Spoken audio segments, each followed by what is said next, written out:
Pardon me, family. Let me get this together. Get some of this together. I'm gonna turn that down. Yeah. All right. Let me let the room. Let a couple of people get in the room. Play some of these. Check out. Shout out to the We Buy Black convention. I was seeing some of the Instagram posts from Blue Pill, and it looked absolutely amazing. And that's exactly what I want to see, and that's exactly what we need to be getting into at this time, as a people. I'm gonna be saying the word I'm gonna be saying tonight a lot is take the culture back. We got to take the culture back. We have to take the culture back, and I'm explaining, and that's in many regards. So I'm explaining that in a lot of different ways tonight.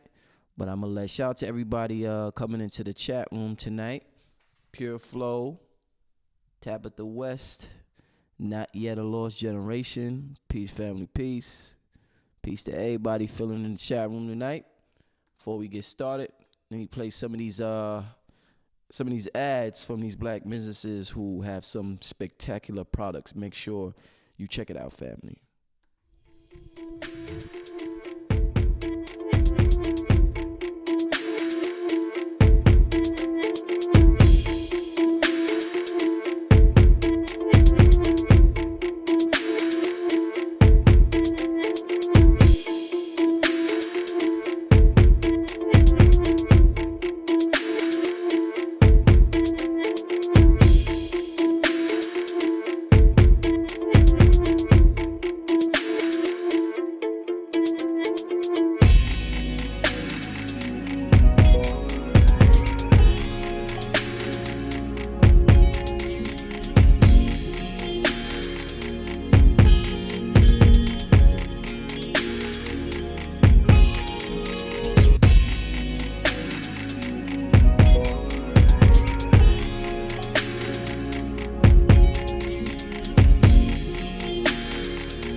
All right, family.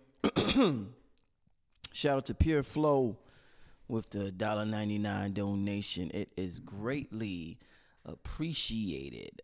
Pure Flow supports Paradigm Breakers. I definitely appreciate the donation, my brother. Currency is something that we could use in this matrix, in this paradigm, what we call money, fiat. So that's why when we love somebody and when we appreciate somebody, we give them that symbol, because that symbol in this collective consciousness we exist in can afford somebody the opportunity to buy things, to pay rent, to do different things. So it's a form of appreciation.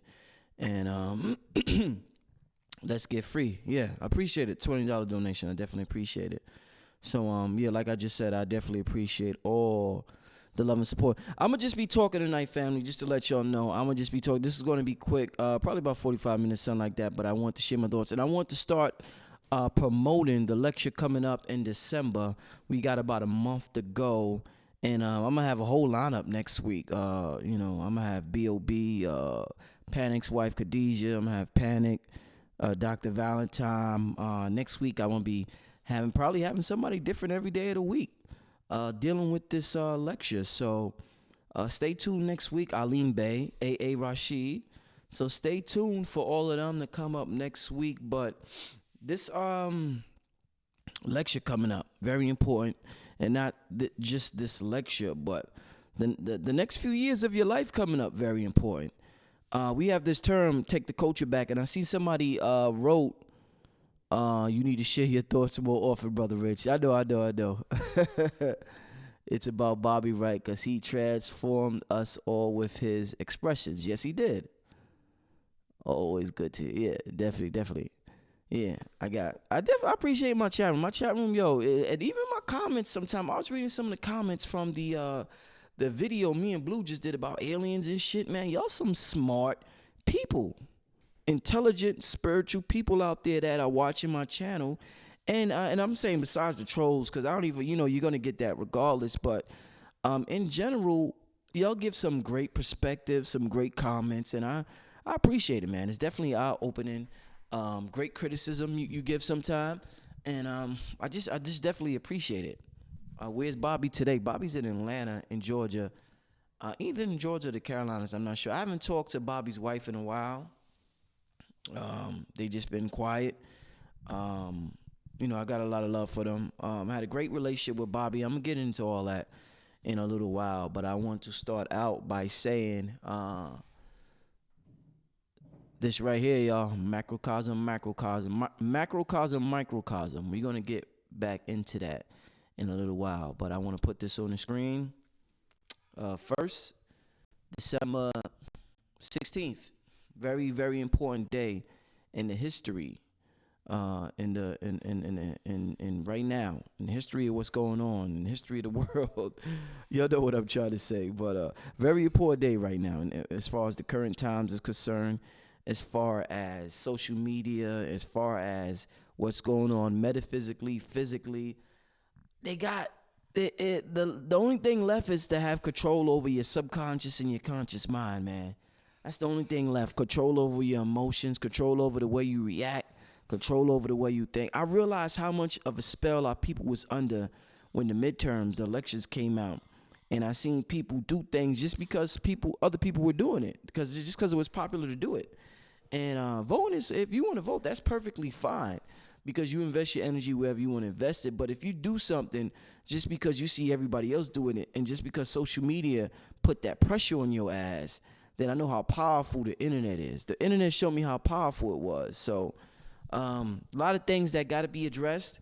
When we talk about take the culture back, we hear Diddy say that a lot about, and rest in power to Kim Porter, the mother of Diddy's children, the twins, Christian Combs, and her other son, beautiful sister. So rest in power to her.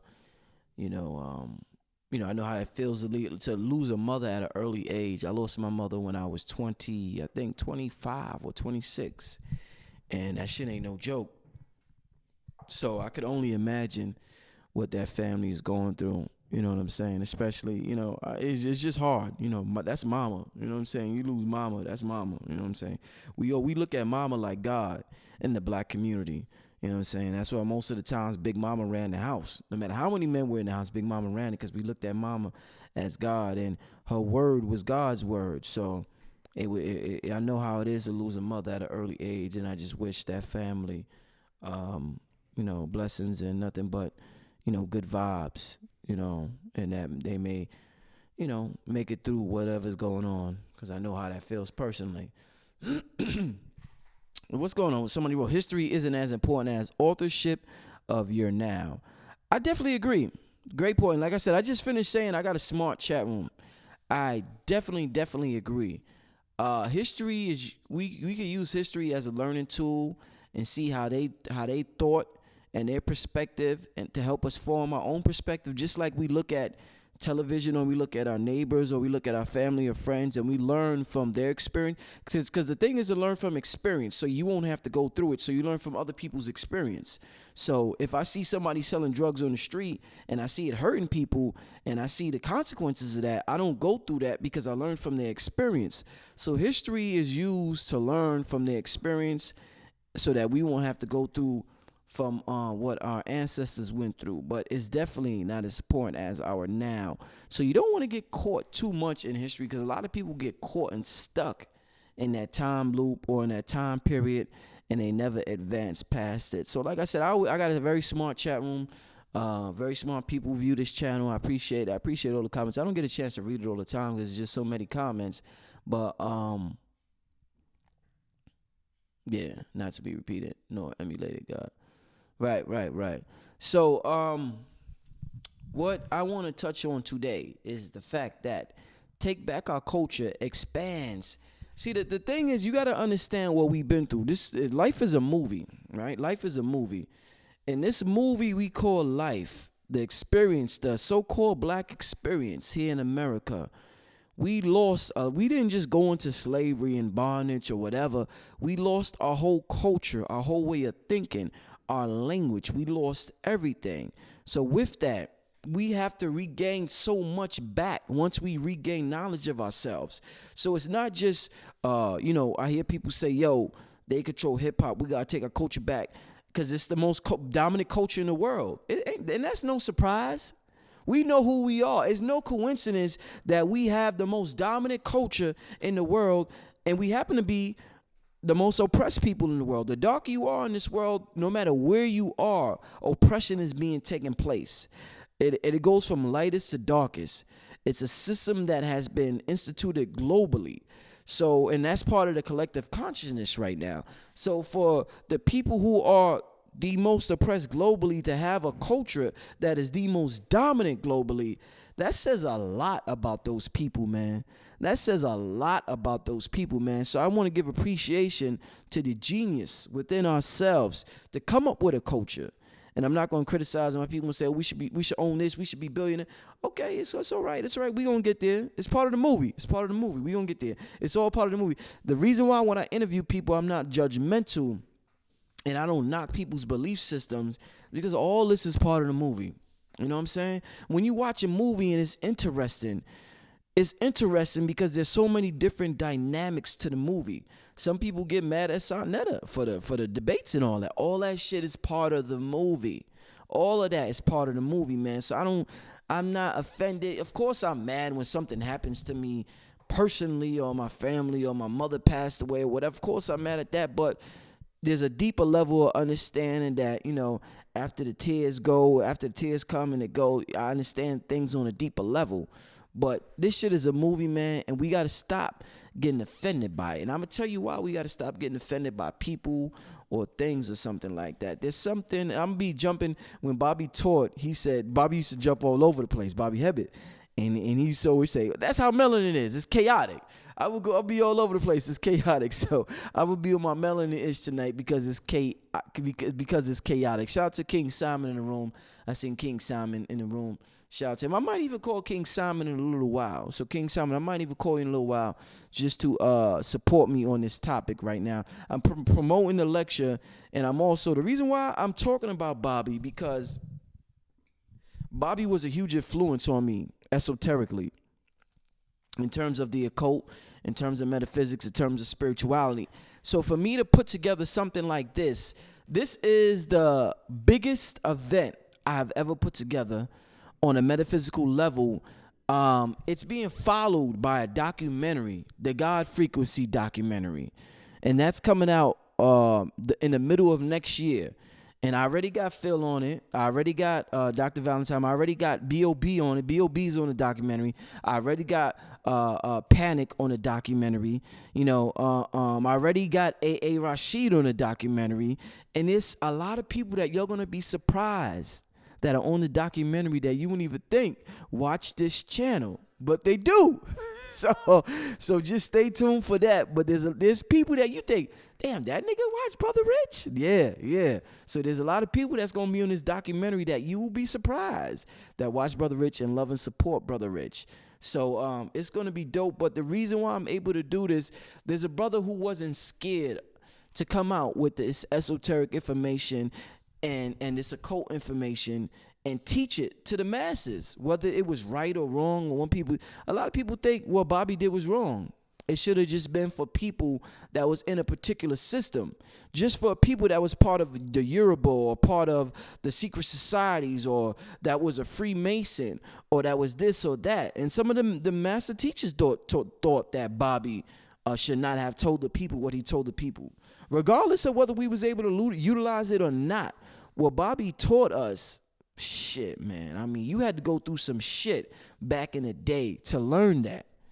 I mean, now we take everything we live in a spoiled generation now. We're all so fucking spoiled right now because all the information is available on the internet. So we forget what we had to go through just to learn the phrase, know thyself, just to know that as above, so below. A nigga 200 years ago, if you told him as above, so below, he thought he struck gold. He like, oh shit. So you mean to tell me the spirit world, the physical world is not independent from the spiritual world? And what I do on the inside gets reflected on the outside, and the physical world is just a mirror? And I'm trying to change the mirror instead of changing the person looking at the mirror? A person 100 years ago would have thought he hit motherfucking gold. Would have thought he hit the lotto like that nigga that hit the lotto in Harlem the other day. 25 million.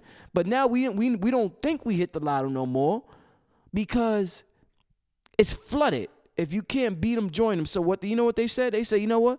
The information is all over the internet. Join these motherfuckers. Put out misinformation. Let's flood this motherfucker with information. They not gonna know what to pick and what to look at. So the internet is flooded with information. You don't know where to start. There's so much shit on there, man. That don't mean there's not gold on the internet. Often we associate money, right? Since we value money so fucking much, we associate the more money we spend on something, the more valuable it is. So you know what's the most valuable car? Well, one of the most, because I know some smart aleck is going to say, well, that's not the most expensive car. A Rolls Royce, Bugatti, something like that. You know what I'm saying? Those are valued because, not only because those are some beautiful motherfuckers there. And I'm encouraging, it's an esoteric show today, so I'll be using a little more language than I usually use. But the more money you spend on something, the more you value it. So sometimes what you get for free, you don't really value it. So red or blue or panic on somebody or be on the internet, on YouTube or Facebook or Blog Talk or wherever, talking some shit that they would have paid over $100,000 for, to join the secret society just to learn about the concept of as above, so below 100 years ago. Now we get it for free and we're like, well, what's the solution? What's the solution? Nigga, I just told you the solution, nigga. Why don't you apply it your motherfucking self? We like, what's the solution? What you building for me? No. You build your reality. Bobby Hemmitt said, build your reality. When you start building your reality, you'll find people on that frequency, that God frequency, and y'all will learn to build together. Stop waiting on somebody to build something for you. We got this master complex, this Jesus complex. What's that? Where's the solution? They told us all the solutions. Amos Wilson said that. I heard Seti say that. The solutions have been told already. They have been told. There's just no war. Economically, financially, in terms of relationship-wise, they told us what we need to do. Claude Anderson told us what we need to do politically. I just watched a show with Tariq on Tariq Nasheed's show the other day. Fucking amazing with Claude Anderson in terms of how we need to move politically right now. In terms of the Democratic Party, the Republican Party, in terms of so many things. We are being told what to do. We have to do these things individually. We can't wait on somebody to do it. We can't wait on a master teacher or somebody. We have to apply these things. So, I'm reading them. Yeah. So, that's the purpose of this information that Bobby taught. And like I said, the point I was trying to make was that, we're so spoiled. We're so, because it's free, but don't take this for granted. And the reason why I say that, man, Bobby Hemmitt, like I said, he inspired me to put this, to be doing what I'm doing metaphysically right now. He like, how like the brothers and sisters from the Nation of Islam all look up to Elijah, the most honorable Elijah Muhammad, for what he has done for brothers and sisters all over the world and how he's cleaned people up. Bobby did a lot of things spiritually for black people all over the world. We was caught in a box. We was caught in a matrix. We wasn't allowed to have certain thoughts. We wasn't allowed to think certain things. And if we thought those certain things, we wasn't allowed to say it out loud. Bobby was the first person to say a lot of things about spirituality, about the code, about esoteric that we didn't hear said before. He changed a lot of lives. No matter what he went through or what he's going through or whatever, Bobby Hemmitt changed a lot of lives spiritually in terms of black people. And like I said, when I say take the culture back, it's not just about take hip-hop back or take, we hear people say take the hair industry back. The Koreans own the hair industry. Our sisters spend billions a year on the hair industry. We make every other culture race rich.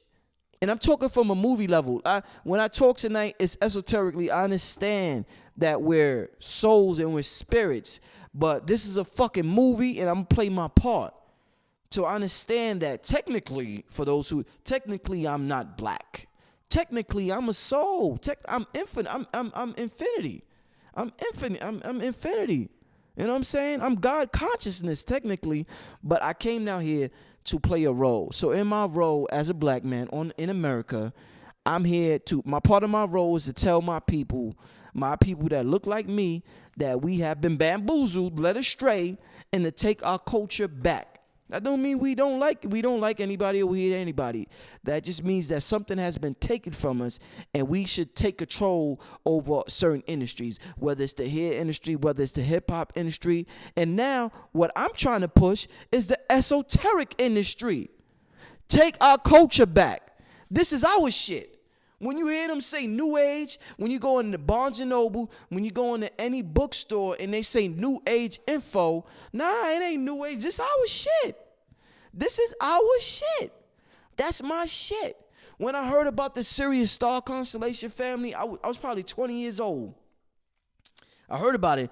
On an intellectual level, I didn't understand it that much, but on a subconscious level, it just resonated with me so much.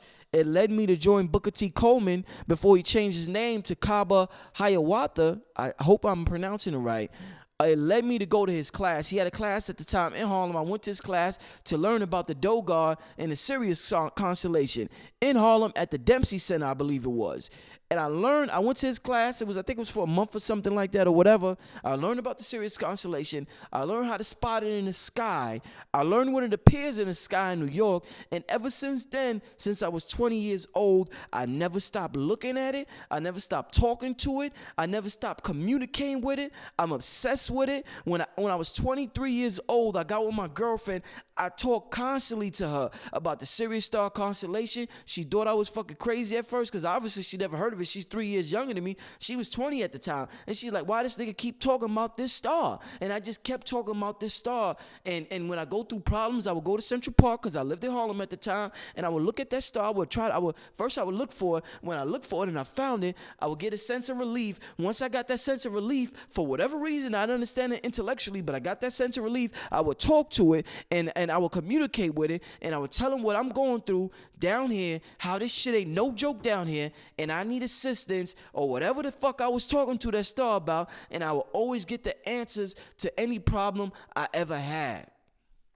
All the time, 100% success rate. Not 99.9, 100% success rate all the time with the Sirius Star constellation. So I'm very appreciative for that relationship I had. I'm very appreciative for Bobby to talking about it and for telling me how much our ancestors revered it.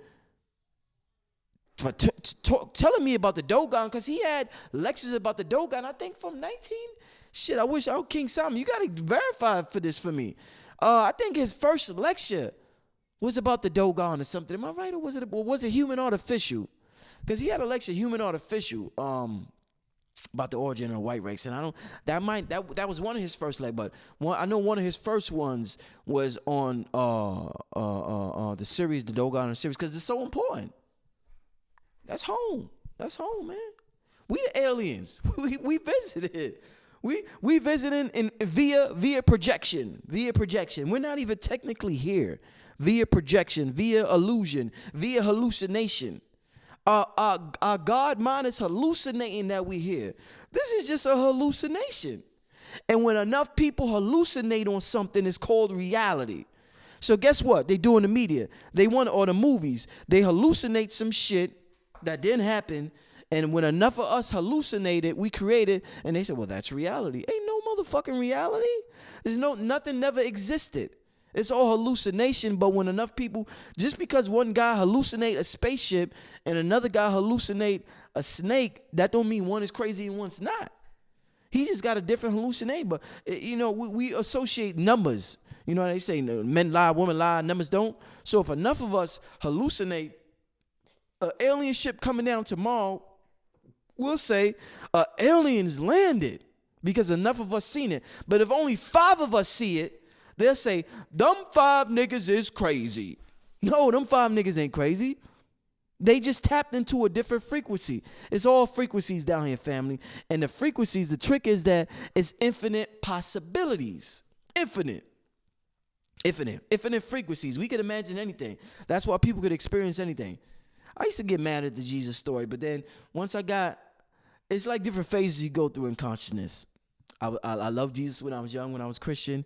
Then when I got conscious, I was like, man, fuck out of here. Fuck that nigga and all that bullshit. Jesus, my ass. Then when I got conscious, I was like, you know what? They changed the narrative of Jesus just like they changed the narrative of Malcolm, just like they changed the narrative of Malcolm, just like they changed the narrative of Tupac, just like they changed the narrative of Muhammad Ali. They did the same thing. They shit. This is what they do. That's their movie role. They motherfucking change narratives. That's what they do. They change narratives. So it's not that it's fuck Jesus. They changed his narrative. Jesus said clearly, the shit I do, you could do, nigga. The shit I do, you could do. There's no limit. If the spirit world is not independent from the physical world, there's no limit. The limit is that our ego thinks, because we think from a time-space linear perspective, the ego thinks it's limited to doing certain things. What Bobby taught me is that reality gets created in another dimension, and it's just played out in the screen of life in the 3rd dimension. So our ego just experiences this reality, but the shit that happens actually happens in another dimension. It's like a factory of workers going to work inside you, like that Eddie Murphy movie when the motherfuckers was inside his body going to work. By the time it hits your eyes, we don't see. One of the things we have to realize, and this is why it's so important to come to this God conference, we don't see, we project. Let me say that again. We don't see reality. And I know a lot of these, some of these dudes disagree with me. They be like, no, because the light and this and that. Da, da, da, da, da, da. We don't see reality. We project reality. You ever looked at a TV? Hold on, family. Hold on.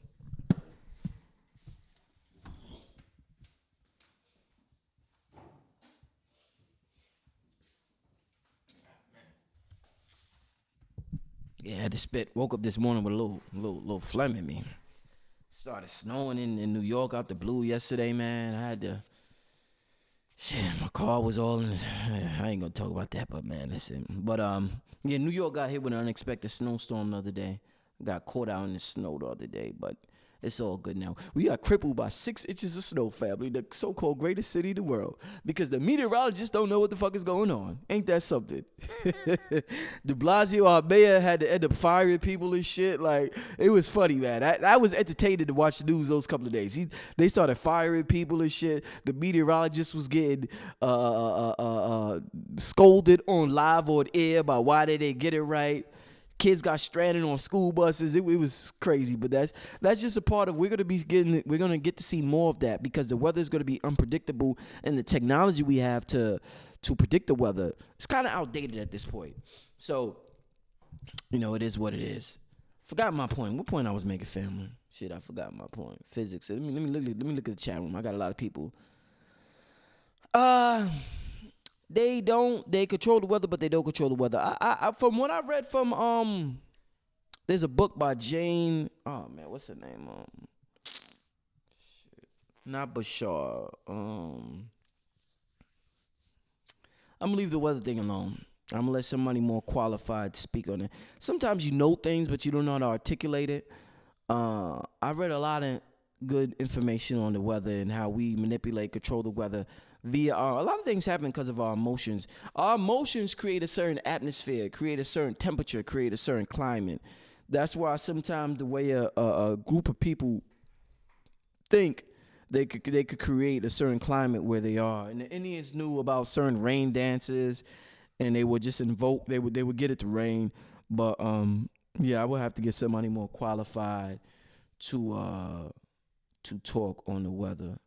And even if they control the weather, it's because we allowed them to control the weather, and we haven't taken control over the weather yet. You know, we control a lot more than we're way more powerful than what we are, man. But let me get into what I want to talk to tonight. Bobby Hemmitt taught us about one of the most important things, and what I keep saying I'm going to talk about tonight, take the culture back.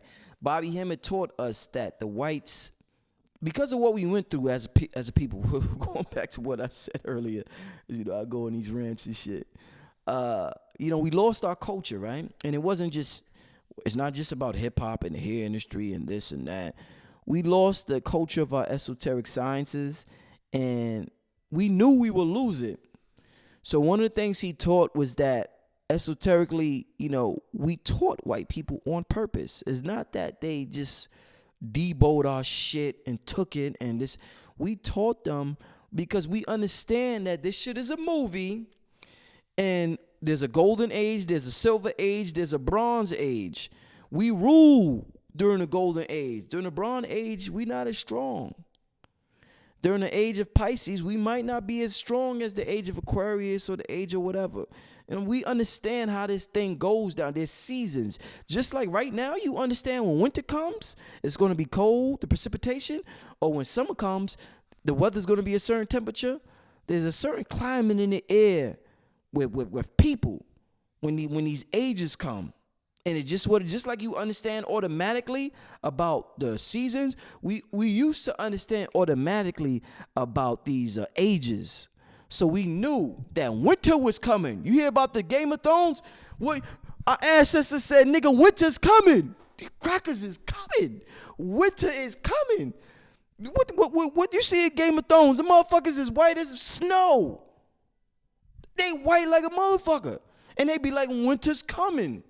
When winter was coming for our ass. And no matter how great we was, listen, you can't fight back what was, you know, this cosmic. I mean, the ego can't win against this cosmic shit. And the ego's just here to experience this movie. This shit is a movie. Greatest show in the universe, planet Earth. Might be the most entertaining. I don't know. Motherfuckers in Jupiter, just like we got social media, they probably sitting back eating popcorn, cosmic popcorn, watching us right now. They out there eating cosmic popcorn, watching us right now in Jupiter, Mars, and the other Milky Way galaxies. Like, these niggas is fucking fools down here. Jesus Christ. Watching us having a good time. You know what I'm saying? So, we knew what was going to happen. We taught them. The Freemasons know that. The Freemasons, they know that. They know what's up. There's a reason why there's a beef going on. And this ties into what's going on right now. There's a reason why there's a beef going on right now with the white supremacist and the white extremist. Bobby Hemmitt talked about this. The white supremacists know that we have to oppress these people because we know who they are. We know they're the fathers and mothers of civilization. The white extremists are just like, they were just taught that we're inferior, and they're like, they hate us just because of what they were taught or just because of something inherited or whatever. But one group is a little more scientific than the other group. Trump happens to belong to the group that we haven't seen in a while. Trump isn't scientific. He isn't scientific at all. He's not approaching it from a scientific perspective. He don't give a fuck because you know why? It's crunch time. Their numbers are dwindling. So Trump's like, I ain't got time to wait no more. We need the white extremists to come up front. And the white supremacists is like, yo, chill. We got this under. Listen, they're fighting right now. It's like the Moors was fighting when they lost control, because when you lose control, you don't think rationally no more. You're like, yo, this shit is happening. I don't, you know, arguments start happening. We're like, no, we got to do it like this. No, we got to do it like that. No, we got to do it like this. So right now, they're like, how are we going to continue to maintain control? And white supremacists like, let's do it this way. We've been doing it this way.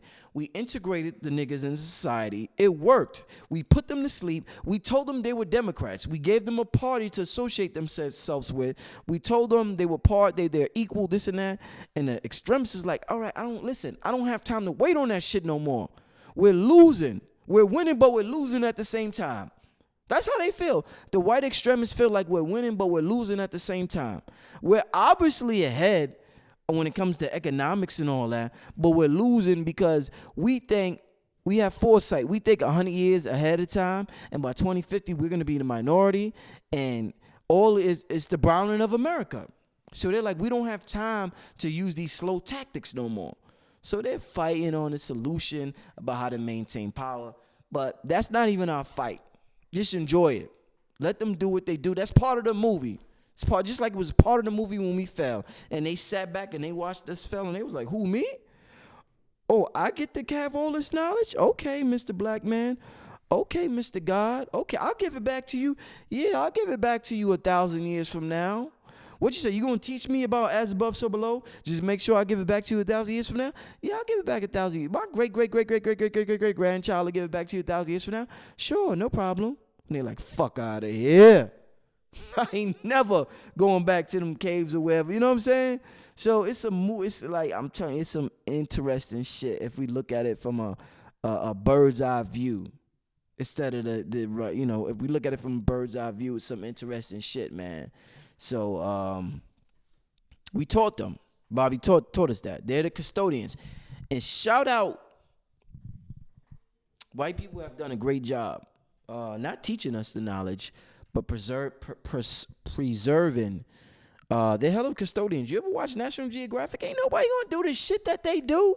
You ever see them go deep in the ocean or see them go into the jungle and man, you notice it's always white people doing some crazy shit with animals, with space, or with whatever, with water, with nature.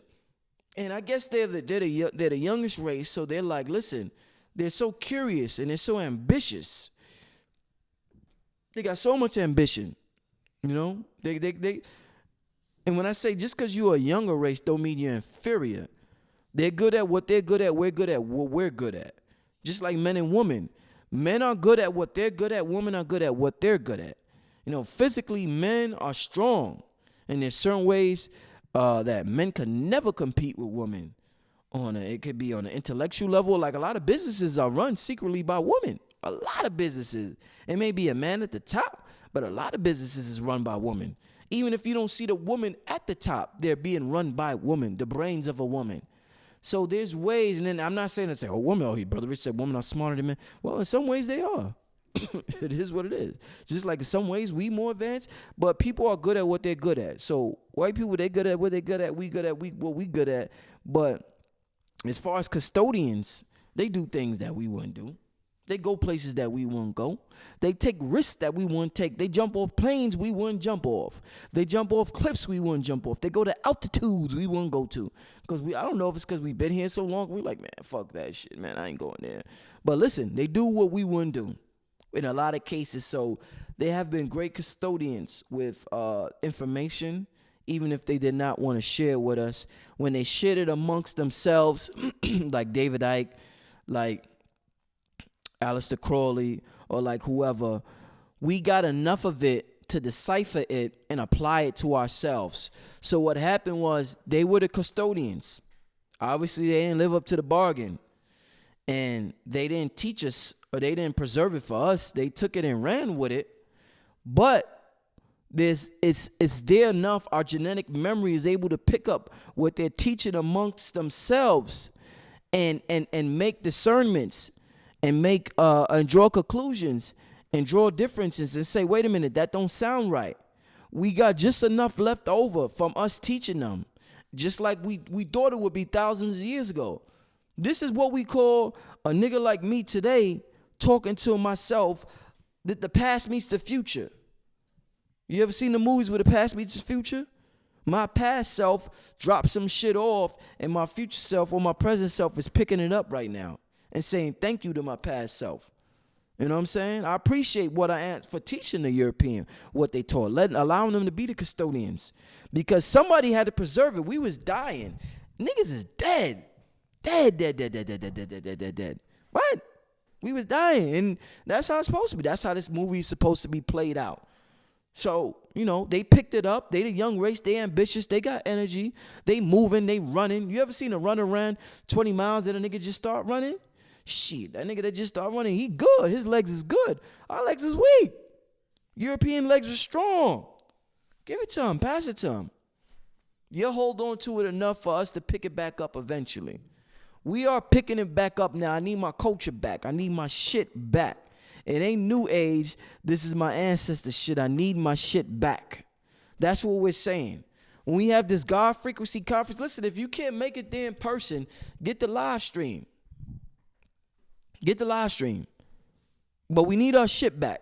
We need because you know why? You know why we need our shit back? The very last conversation I had with Bobby Hemmitt before the brother got sick, the very last conversation I had with Bobby, and I had a great relationship with Bobby. The very last conversation I had with Bobby was telling me, man, listen, Rich, this shit is amazing how reality is, man.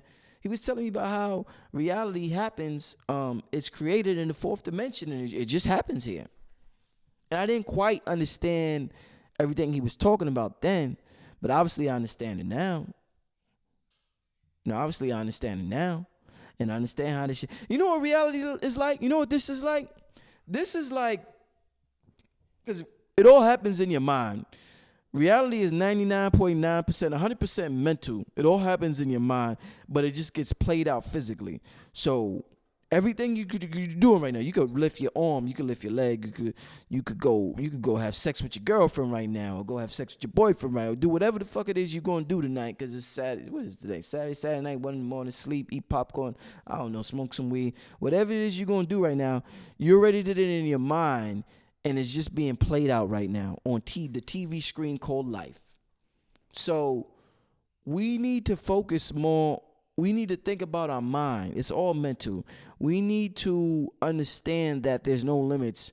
We need to understand that because reality gets created in the fourth dimension, it's not as hard as our ego thinks it is. Our ego thinks it's hard because it thinks in terms of time and space. It thinks in terms of, I can't do this because there's not enough hours in a day. Or I can't do this because I'm this old. Or I can't achieve this because I'm at this stage of my life. If I'm broke now, how am I going to be a millionaire 5 years from now? Our ego's thinking in terms of time and space, so we create this limitation. But if we think in terms of fourth dimensional thinking, we understand that there's no such thing as time and space, and we understand how easy this shit is. There's no difference from going in the spirit world, in the fourth dimension. There's no difference, or whatever dimension, because a nigga debate that. There's no difference from going from A to B, from going to A to Z. You could go from A to B as quickly as you could go from A to Z in the spirit world. It's the same thing. In the physical world, you know what we think? In the ego world? In the ego world, we think, oh, A to B is right there. Oh, shit, if I want to go to A to Z, you know what we think in the ego world? A, B, C, D, E, F, G, H, I, J, K, L, M, N, O, P, Q, R, S, T, U, V, W, X, Y, N, mother effing Z. So in the ego world, we're saying we gotta go to A, B, C, D, E, F, G, H, I, J, K, L, M, N, O, P, H, I, Q, whatever that is. We think we gotta go through all of that in the physical world. But the spirit knows, nigga, I go from A to B as fast as I could go from A to Z. I don't have to go C, D, E, F, G, H, I, J, K, L, M, N, O, P, Q, R, S, T, U, V, W, X, Y, Z. I don't have to do all that. So there's no limitations. It's non-local. You are everywhere and anywhere at the same time. You belong to the all. You are the all condensed. You are the all condensed in that form that you call the body. You know what I'm saying? We're not separate from what we call God, or from the universe, or from all that magnificence you see displayed or you read about. Everything you read about God in the Bible, whatever religious system you read about, or you learned about, apply to yourself. That's how powerful you are. But God is a verb. Alim's going to have a magnificent presentation in the conference talking about that. God is a verb. It's an action verb. He performs like he wants you to use him. God is like, motherfucker, use me so I can experience myself in this dimension. Because in the dimension of the all, There's no reference point. I'm everything. So I don't know who I am. But in the physical reality, God knows he's tall, he's short, he's smart, he's dumb, he's dark, he's light, he's man, he's woman. It's so much polarity down here. God has a fucking ball experiencing this shit. We have a miserable time. Why we have a miserable time? Because we don't understand the laws of the universe. Once we understand the laws of the universe, we won't have a miserable time down here. Not to say that we might want to come back here. Like, I'm not. This is like a roller coaster ride. I have a good time and shit, I'm done. You know what I'm saying? It's a good time for me and I'm done. But maybe I may not be done. I don't know. That's just me saying that shit. I don't fucking know. You know what I'm saying? But yeah. We are condensed. The condensation of God experiencing itself. Why do whites know that? The people in power, they know that. The Freemasons, that y'all be like, oh, he's a Freemason. He's a Freemason. He's a Freemason. They know that. And I'm not saying the people y'all call Freemasons, that shit is like, Bobby said, that shit is like a fraternity club. You get a little pussy, you wear a little badge, you know what I'm saying? You do, like, them niggas don't know shit. A lot of them niggas don't know shit. Shout out to my brother Lance. He's a part of a lodge in Brooklyn. I gotta call my brother Lance. But a lot of the brothers that y'all think are so, he works for them. Nah, man, it ain't that. You gotta be part of a certain Freemasonic order to be tied in. Every Freemason ain't tied into some serious shit. A lot of them niggas is just, they just, whatever. So don't take that shit ain't it. When you live in New York, you know that shit. When you're out of town, you think that shit is so fantastic. You think it's so mad. Oh, shit. You see that? Nah, these niggas don't know shit. They ain't got shit, man. Don't take that shit serious. Nigga tell you Freemason, that no end.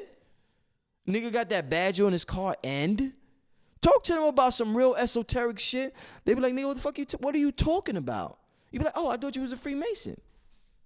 They don't know that. So don't take that. Get out of here with all that Freemason. He's a Freemason. No, it's not that serious, man. Shaq is a Freemason. I don't want to come back. Shout out Shaq. I see Shaq with the crown, my brother 19 Keys of the day. Shout out to Shaq, man. I appreciate it. Shaq is a fun dude. He has a fun time in life. Shout out to Shaq, man. I ain't coming at Shaq. Ah, man. Listen. Family, come out to this conference, the God Frequency Conference, December 16th, Sunday. B.O.B. got some shit he want to tell y'all.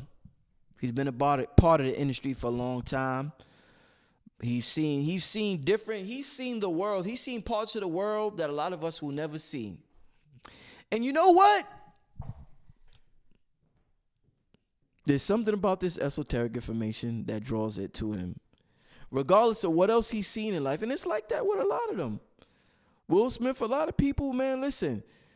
You could have $100 million. Most of them still look to talk to Deepak Chopra. They may not come to me or Bobby Hemmitt or whatever, but they always come back to the spiritual side of things. Because once you have, your ego tells you, once I get $1 million, I'm good, nigga. I'm good, nigga. I get 10 million, nigga. I'm good. And you get that 10 million, nigga. You know what you find out? Nah, nigga, you ain't good. Not to say 10 million don't feel good. Shit, I know it. I love money. You know what I'm saying? I'm part of the Reverend Ike tribe. I love money. I'm not motherfucking sitting up here saying money's, I love having some money.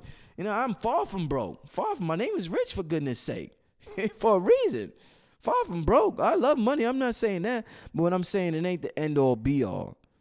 You know what I'm saying? It's not the end all be all. And there's things that money can't buy. The most honorable people and the most important people in this world got qualities that money can't buy. The qualities I got, the integrity I got, can't be bought. The greatest shit about me, about Brother Rich, can't be bought with money. And that's what I appreciate the most about my being, about my existence, and about my experience. Is that the greatest shit I appreciate about myself ain't got nothing to do with money. The greatest shit about myself is that I'm the money. It ain't about the physical, the fiat. The greatest shit about myself is that I'm the money. So when I went into business for myself, and there's something that the esoteric teachings that I'm telling you, y'all got to come to. I'm the money. I'm the finance. I remember I watched an episode on Power.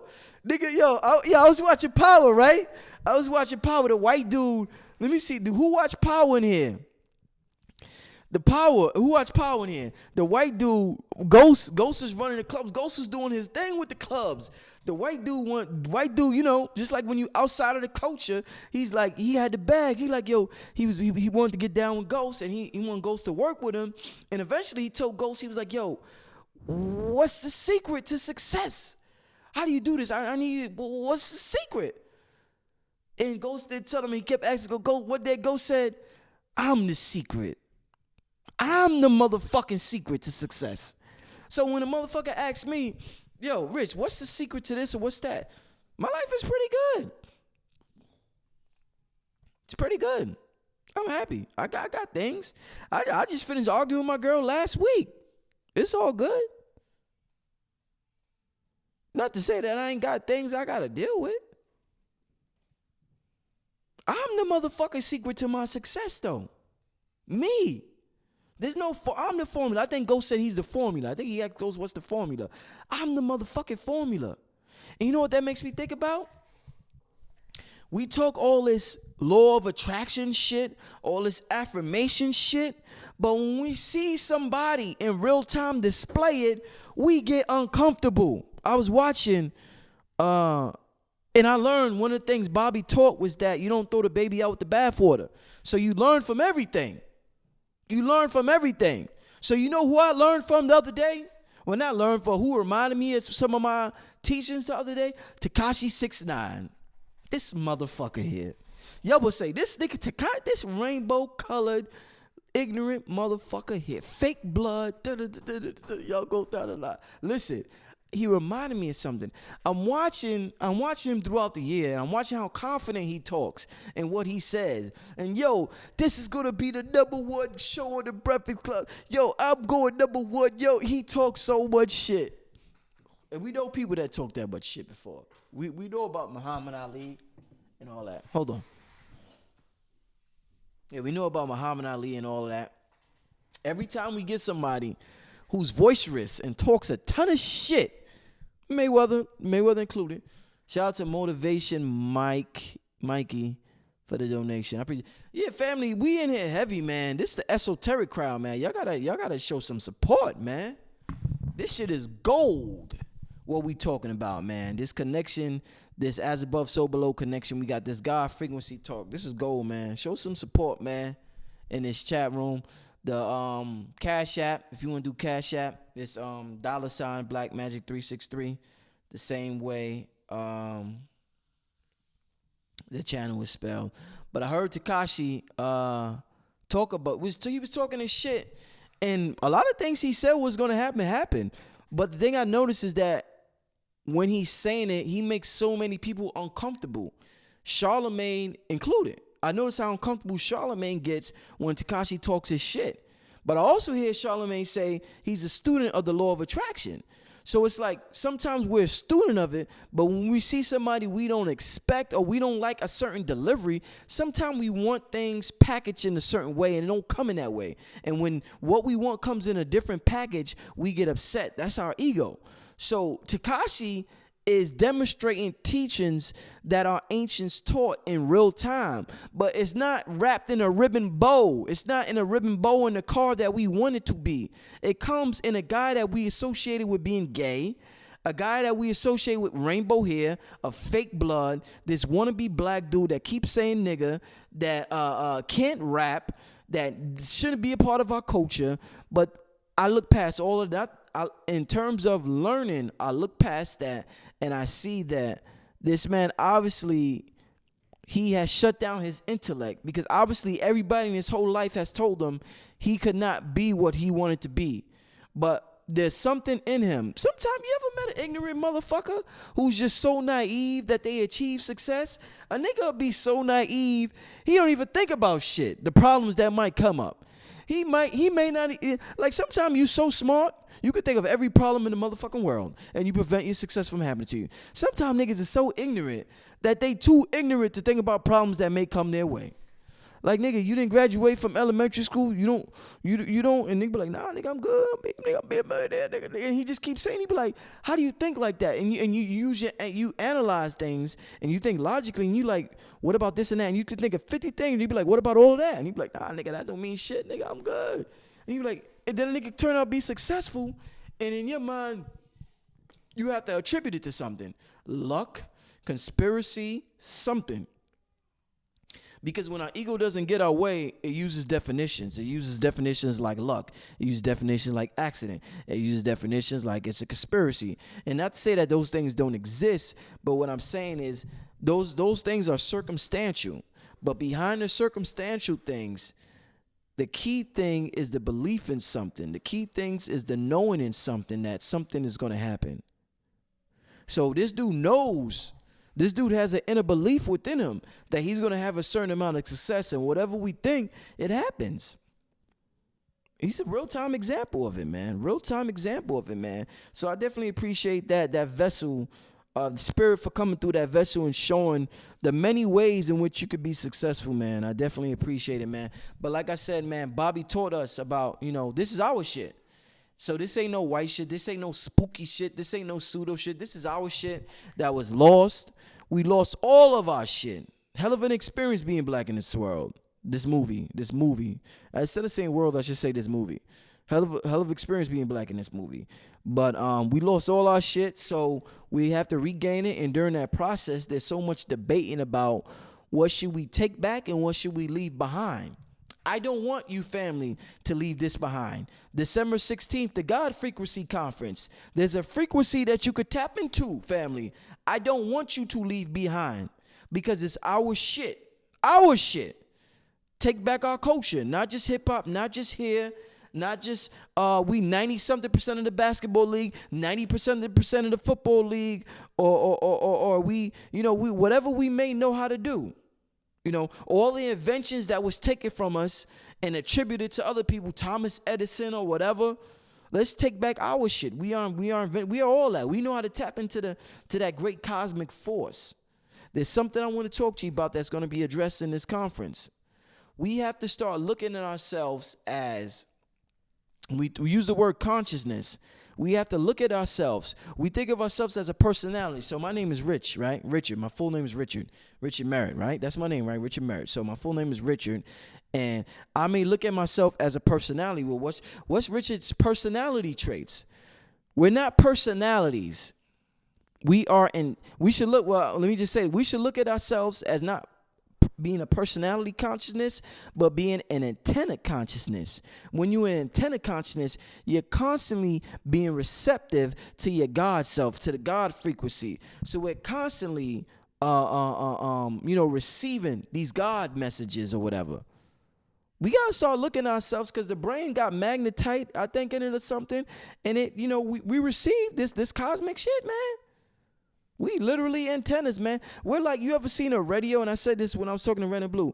If I put a radio on the table and I got a room full of 1,000 people, you know what they're going to say? They're not going to say, they're not going to look at that radio as an individual radio. They're going to look at that radio as a antenna to broadcast signals. So they're going to ask me, first thing they're going to ask me is what station you going to turn to. When you see somebody, you think of them as a radio, and what station are they turning to? So I may turn to the station of prosperity. You could turn to the station of poverty. You could turn to different stations of God. They're all God frequencies. No discrimination. Because you know what? Good and bad is all relative. It's perspective. What's good to me is bad to you. I may live in the projects and I may think I'm getting it. Because I got a project apartment and I pay $200 a month. You know what I'm saying? You may say, shit, that shit's hell. You living in hell, Rich. So my frequency may not be good. You may not feel as good as your frequency, but it's all relative.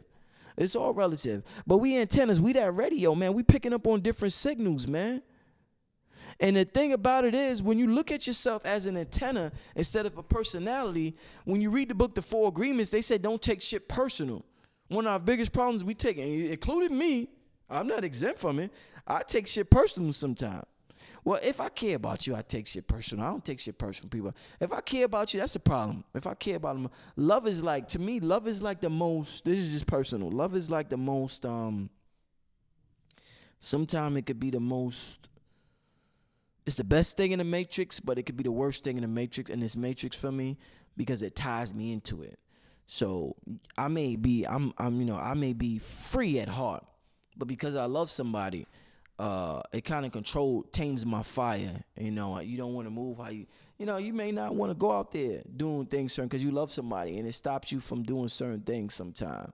So that's just a conversation I definitely want to have with somebody, metaphysician or something. This love frequency, and using it in the Matrix, because I want to believe, I know this is an illusion, but the love I have for my mother, that's some real shit. So how can it be real and be an illusion at the same time? So that's just something, side note, I definitely want to talk to somebody about. But like I said, the book, The Four Agreements, they said don't take shit personal. If you knew a nigga wasn't a nigga and wasn't a real personality, you ain't gonna take him personal. All you gonna think is that whatever I'm witnessing, I'm picking up. I tune into the wrong radio station. If you turn to a radio station, right, and they play some, remember that heavy metal back in the day? We turned to a radio and some heavy metal came on, and we hurry up and change the station. That's what you gotta do down here. If you experiencing something you don't want to experience, hurry up and change the station. Instead, we stay on that station. We think about that station, and we just stay on that station. We just say, oh, wow, oh, God, this old black woman ain't shit, old niggas ain't shit, old the white man ain't shit, and we just stay on that frequency. If we thought of ourselves as an antenna, hurry up and change that shit. Let's get the fuck out of here. Let's get the fuck out. Let's change our thought paradigm. Let's change the way we think. I went to the wrong station. I ain't taking nothing. Don't take nothing personal anybody does to you. It's just a frequency that you picked up on, that you projected. Like I said, we don't see, we project. And if we begin to understand that, we will get far. We don't see, we project. You know what I'm saying? So it is what it is.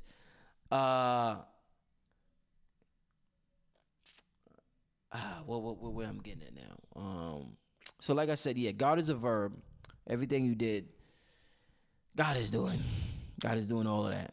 All of that. Let's look at that. I'm gonna wrap it up soon, but let's look at the chat room. What are people doing in the chat? My family, my people.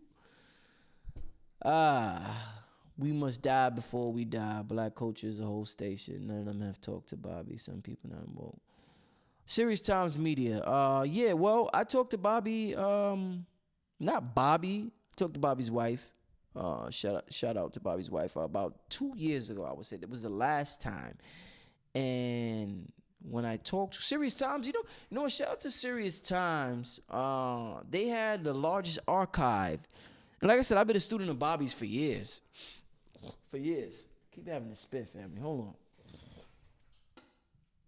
Yeah, I've been a student of Bobby's for years. And actually, Serious Times, I've ordered VHS tapes from Serious Times plenty of times in the past. Bobby worked, I believe his sister over at Serious Times, and Bobby worked with her. And this was way before social media. And it was just the internet, and I will order certain tapes, and I will get tapes on the street in New York, but Serious Times has such a large archive of Bobby Hemmitt VHS tapes, so I will order tapes from Serious Times way back in the day, this is probably I would say Serious Times, this might have been 2005, no, probably 2006 or something like that, but yeah, and we're 2018, so this is over a decade ago. There's somebody in the room, Serious Times, that knows Bobby. So I used to order from this person, Serious Times Media, over a decade ago. I used to order from Serious Times Media over a decade. I believe that's them. I'm not even sure, but I know there was a site called Serious Times, and Bobby would, VHS was a real gem. Streetwise said that, yeah. But yeah, Bobby had his whole archive. I mean, hundreds of all types of shit. So I will order from them. There was a couple of other sites I will order from as well, man. But Yeah. I forgot what I was saying before that, but I seen them comment about nobody talked to Bobby, and I want people to know I've talked to Bobby and his wife about 2 years ago, probably a year and a half ago, 2 years ago. So Bobby very briefly had talked to his wife a little longer, and yeah, it is what it is, man. But it's like I just want to appreciate Bobby. Like I said, people from the Nation of Islam, they show respect to the most honorable Elijah Muhammad. I want to show respect to the person who inspired a whole black metaphysical community, and that person is Bobby Hemmitt. He's one of my main inspirations with what's the Cash App again? Black Magic 363, $ Black Magic 363, the same way I spell the channel. So if somebody would write that in the chat room, I ain't got no mods. I don't pay attention to all that. You know what I'm saying? Bobby, no, Bobby's not gone. No, Bobby's here. You know what I'm saying? Physically, Bobby's here. You know, shit. There's so many rumors about Bobby this, Bobby that. Bobby's good. And I'm just giving respect. They say give respect to people, give honor to people. You know what I'm saying? So I'm just letting you know. Like I always do. People know about my relationship with Bobby. I talked about Bobby a lot of times, man. One of the things that got me and Bobby real close together, me and Bobby actually had an argument, and that's what drew me and Bobby real close together. And I'm not gonna talk about it, but Bobby's a wild boy. That's what I'm gonna say. Bobby's a wild boy, man, but wild man. But me and Bobby, we became close. He's the only speaker to ever, when he came to New York for a lecture, he actually spent the night at my crib. But me and Sarnetta did a lecture together.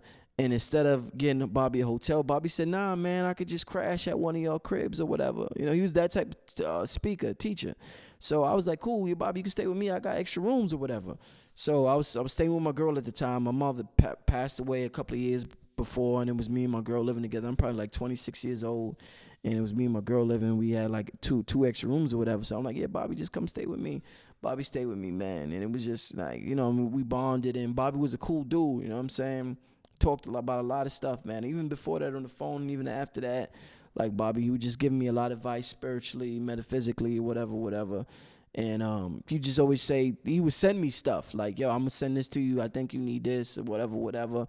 He would tell me things coming in the future. Me like, yo, you gonna be this or you gonna be that, things I didn't see coming. So I had a real close out of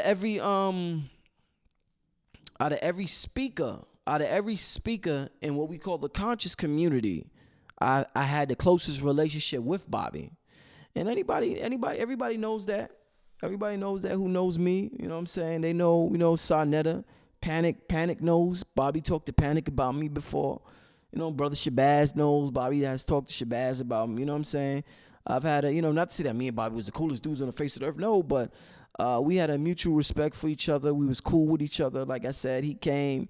And he stayed with me when he did a lecture, and it was just a pleasure kicking it with Bobby. You know what I'm saying? He was a real good energy. We talked on the phone a lot. I used to always send Bobby donations, always, all the time. I used to send Bobby donations. Instead of buying bold, frivolous shit like fitted hats or whatever, I would support the brother because the brother supported me spiritually with the information he was giving out. So I always supported brother Bobby financially, always. You know what I'm saying? Sarnetta would tell you that. Big time, you know what I'm saying? Sarnetta would tell you when he came and spoke out on the street. So I got a lot of love for Bobby, you know what I'm saying? And I just definitely appreciate him because I'm at this level now. I'm at this level now where I'm at. I got almost 250,000 subscribers, and I have a huge metaphysical movement going on, a huge spiritual movement. A lot of black people involved in it. And a lot of that is because of the information that I learned. Somebody had enough balls to go out there and teach this esoteric information to us as black people. So, man, somebody wrote, do you ever write out your interview questions? Sometimes I do. Sometimes I write my questions. My most powerful questions come off the top of my head because, like I said, it's my higher self. And I'm an empath. So I'm able to absorb the energy coming from the person. And once I absorb their energy, it allows me to formulate a question that's tailored specifically for that person. So it's some spiritual shit, man. But this is why you have to have a relationship with your higher self. But I'm able to formulate a question tailored the same way when I make music. If you heard the beat for Cambada the GOAT, that beat is tailored perfectly for Kambada because I absorbed his information being in the studio with him at the same time. I'm an empath, so I pick up off energy. That's part of the reason why I'm behind the scenes and I don't talk to people that as much as everybody else, because I absorb energy easily. I absorb energy and it can be draining sometimes. So I stay to myself, and I stay around love, especially because I can't be around negativity. But I stay to myself. I stay around love, and I'd rather absorb that love from the people in my life than, because I'm sensitive to frequencies when I'm around them or whatever. So that allows me to be a great interviewer. That allows me to be a great music producer. You know what I'm saying? Thank you, brother. I can tell, brother, you are the best interview, brother. Thank you. And sometimes I take it for granted. I definitely, man, listen, I'm going to take my interview sometime. I just want to take everything to the next level. Just want to take everything to the next level, man. So I appreciate it. Let me get some more questions from the family. I'm about to take some questions from the family. Who's coming out to the conference? That's what I want to know. Who's either coming to the conference or buying a live stream? Fuck all of that. Let's start with that. All of that was just said, this God frequency, this antenna consciousness versus personality consciousness. I'm telling y'all got to view yourselves as antenna consciousness. You're picking up on signals. If you don't like the signals, change the station. Don't get mad at the station. We have never, ever, ever got mad at a radio station we didn't like. We changed the shit. Even if we got mad, there's nothing wrong with getting mad. Let me fix that. There's nothing wrong with getting mad. But as soon as you get mad, you change it. You don't get mad and stay on the station.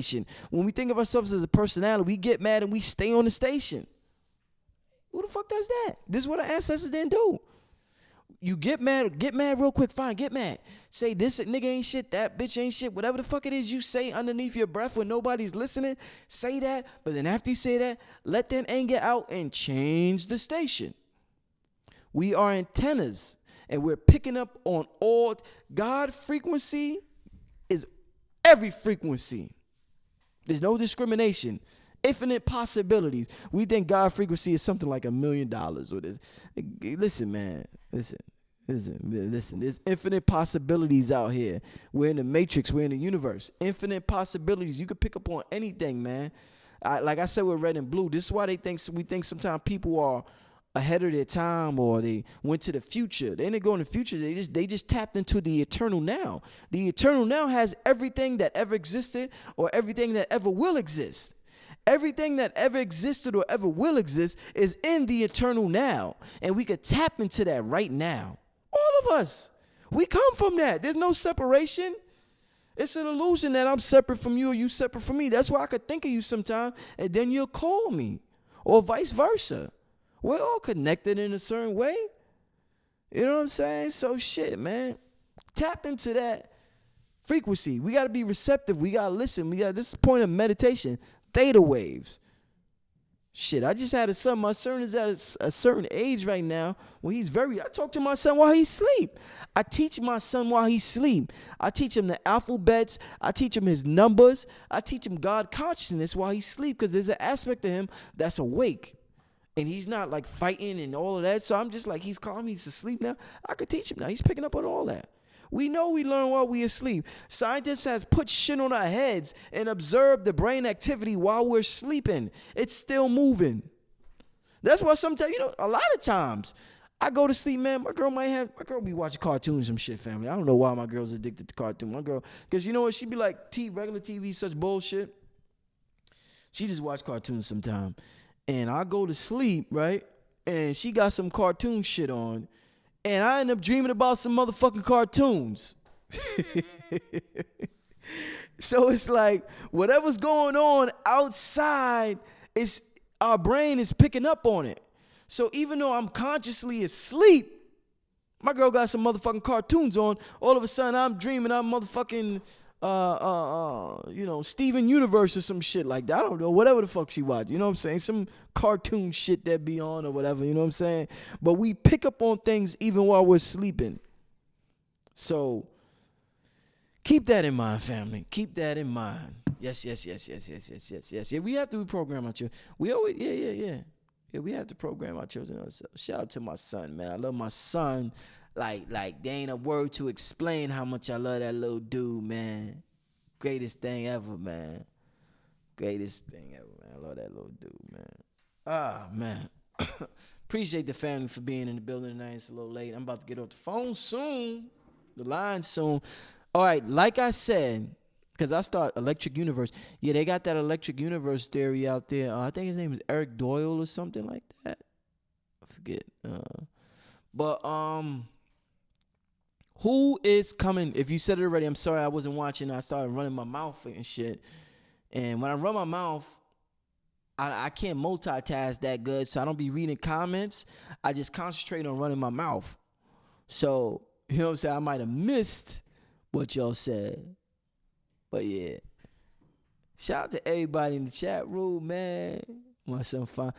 You have to, Brother Rich. I did the same thing. My son 5, and when he was first born, I could talk to him. He was understanding, and people looked at me like I was crazy. Yeah.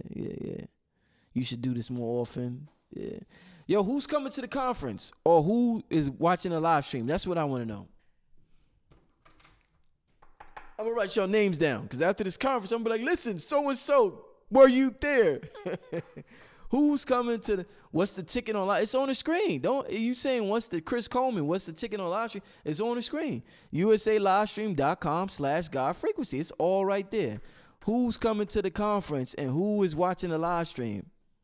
That's what I want to know. I'm coming to the Apple, the Big Apple, Kirkwood. You coming? Me? Bernadette, Todd M. Haddock. Check. That's that Phil Valentine shit. Check. Phil Valentine be like, check. Jonathan White, Moon Goddess coming. Yeah, Bernadette. Justin coming, live stream. Ricky Rock coming. Timeless backdrops. Is you coming or what? You saying peace? Is you coming or what, man? Can we get a 7 Beaumont? It's coming soon. That brother's on my radar. I had so much going on this year. The brother 7 Beaumont is on my radar, and I might even reach out to the brother about this documentary that I'm putting together, the God Frequency documentary. He's on my radar. He's on my radar. I've already touched base with him on another level. He's on my radar. If the brother's listening, I'm going to try to contact you soon, or you could get at me before I get at you, whatever. But I definitely want to talk to the brother. Live stream.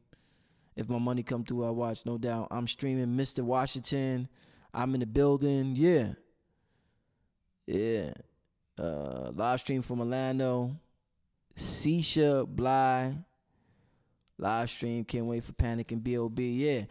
B.O.B., he should be on. I should do an interview with B. I might do an interview with B.O.B. next week. Like I said, I'm going to have a whole lineup next week with people from the conference. What camera would I recommend for shooting videos? Panasonic GH5 is real good. If you shooting videos, that's Panasonic GH5 or GH4. That's real good. We'll be streaming from the Cherokee Mountains. Not yet a lost generation.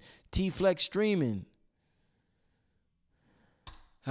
Leak Ball, how would you say you could change your frequency esoterically? By changing your thoughts, changing your feelings. You don't get, listen, one thing I want to say, family, I know we hear a lot about thoughts.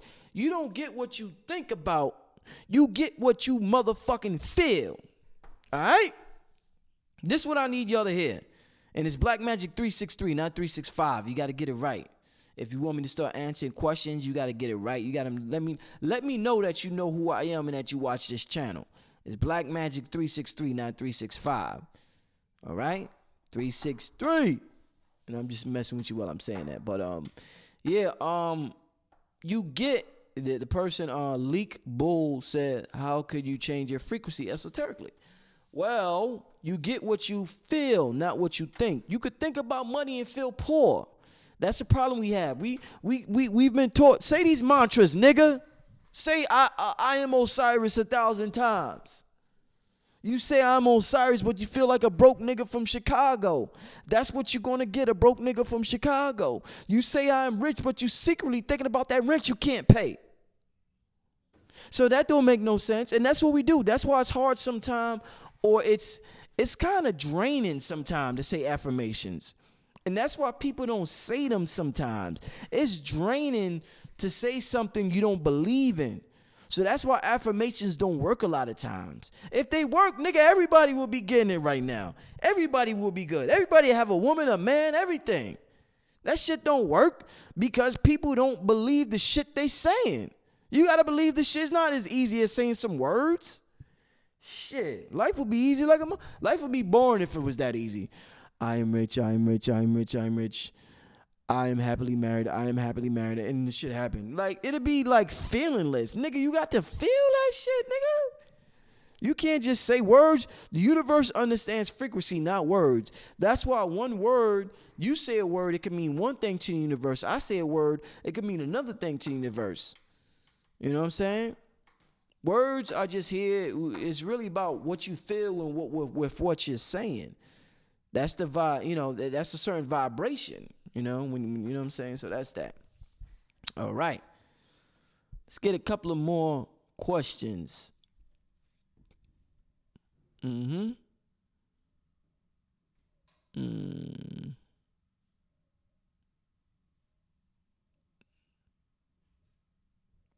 What advice do you have for people with suppressed spiritual gifts? Well. People with suppressed spiritual gifts, you need to unsuppress them motherfuckers. You need to understand that obviously, usually when we have suppressed spiritual gifts, it's because we're scared of what people might think.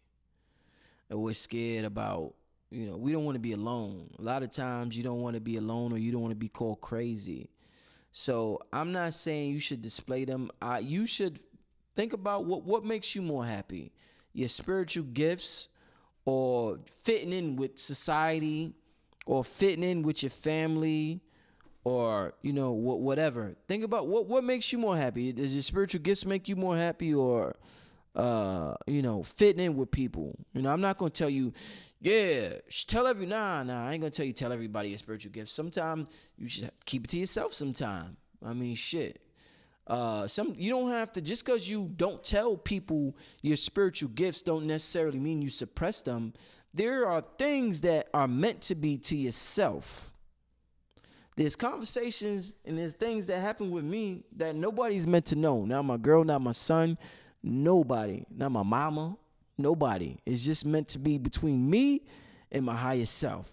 So understand that there are things in life that are just meant to be, and nobody's meant to understand them. We gotta understand that because you and your higher self has a language that is not the English language and nobody can understand. And when you try to convey it in English language, it makes no fucking sense and nobody's gonna understand it anyway. And they're gonna think you're crazy 100% of the time anyway.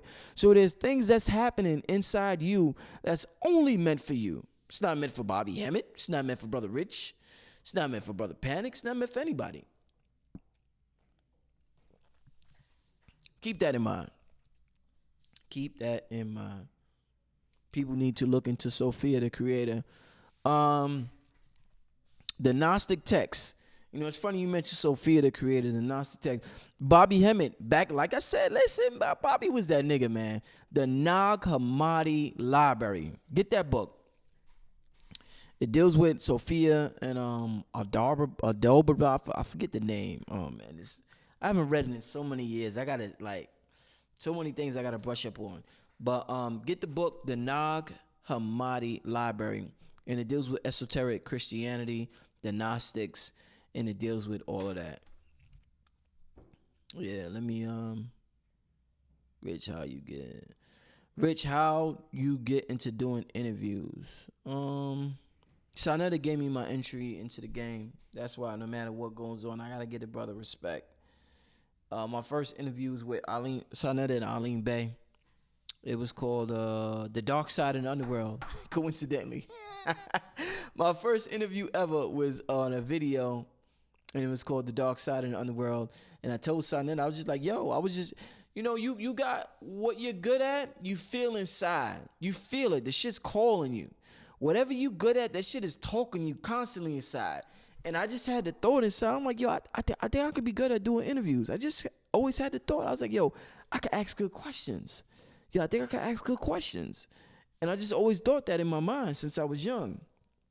And I told Sarnetta, I was like, yo, I want to do an interview with you. And you interviewing Arlene, I want to be there. and you let me be there with the Aleem interview, Dark Side and Other Worlds. It's on the internet. You can watch it. I asked one question. Sonetta did the whole interview, and I asked one little question. And just from there, I just knew I liked it. It resonated with me. I had a passion for it. Follow your passion. Your passion is your compass. It's your GPS. What you're passionate about. Your passion is your higher self talking to you. It's the communication your higher self uses to talk to you. It's how it translates itself into the physical reality. Whatever you're passionate about, it's part of your being. So it's part of my job, part of my movie role down here, and I realized it. And Sonetta gave me opportunity, and then I just expounded on it. When the internet came into being, I got Blog Talk Radio.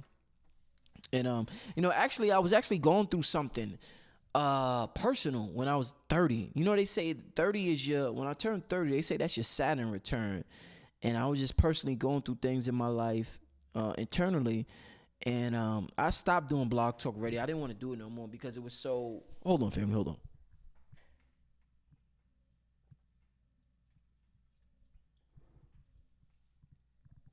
Yeah, it was so... Let me get this right. Close this. Yeah, it was so draining on me energetically. Asking questions and bringing in guests. It was a lot of work, so I stopped doing it. My last interview was actually with Ra Omar. Anybody who watched that broadcast know what I'm talking about. And it was for New Year's Eve, and we was talking about the ancient Egyptians or whatever. And I stopped doing it. But when I was working, and everybody know I was out. I used to be a street vendor when I was like 30, and I was selling DVDs or whatever from lectures and stuff like that. Sonetta, myself, and whatever. Brother Shabazz. I used to work with Brother Shabazz. Shout out to Brother Shabazz.